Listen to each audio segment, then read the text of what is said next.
In the summer of 2009, I was 19 years old, working a summer position at Target between my freshman and sophomore year at undergraduate school.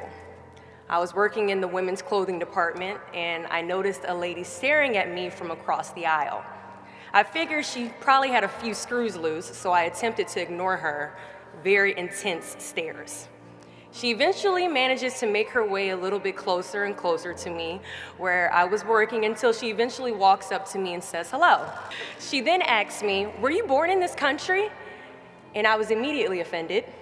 And I said, "Yeah, I was born in this country."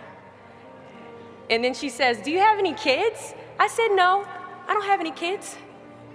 She then asked me if I was married, and then I said, "No, ma'am, I am not married." She says, "How old are you?" I said, 19. "May I help you find something?"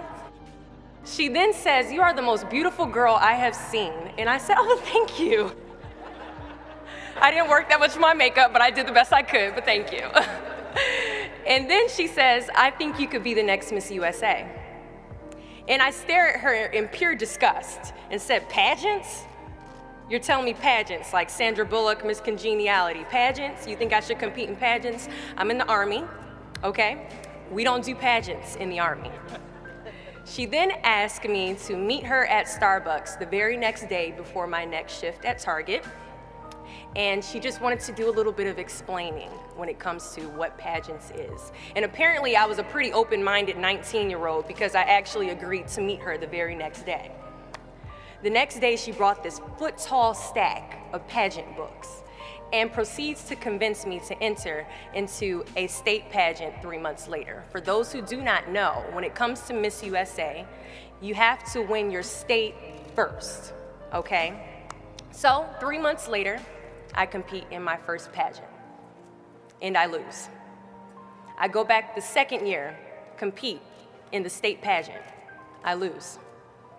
Go back the third year, compete in the state pageant, and lose. Go back the fourth year, compete in the same pageant, and lose. I go back the fifth year, y'all, compete in the state pageant and lose. But guess what? I go back the sixth year. Guess what happens? I lose.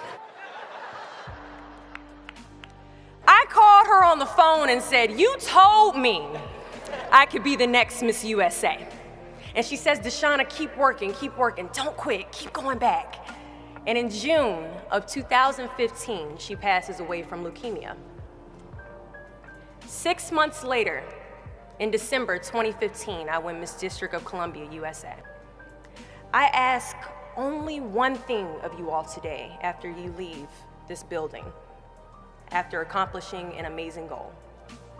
Do not fear failure, but please be terrified of regret. As giving up is the birth of regret. After you walk out this door, you will receive 100 doors shut, slam in your face. You will have 100 moments that will be filled with someone telling you no, or telling you, "Thank you for your application, but we regret to inform you that we've chosen a different candidate for this job." You will sit in 100 different interviews and you will not get the job. The reality of life is that we will all hear more no's than we hear yeses. And we will fail a lot, and I mean a whole lot. But what I ask of you today is to not take no for an answer. Don't be afraid of no's. Be afraid of the possibility of a yes that you have prematurely destroyed because you decided to quit before the clock strikes 12. You can ask anyone, friend, family, anybody. I love a good no. Please tell me no. Telling me no is like adding fuel to a fire that is now set ablaze because of your single no. I love additional reasons to work harder. Please give me a reason. So today I challenge you to fight, to work, to not stop here, to believe so heavily in your aspirations that you too will not fear the word no, but instead you will choose to welcome it.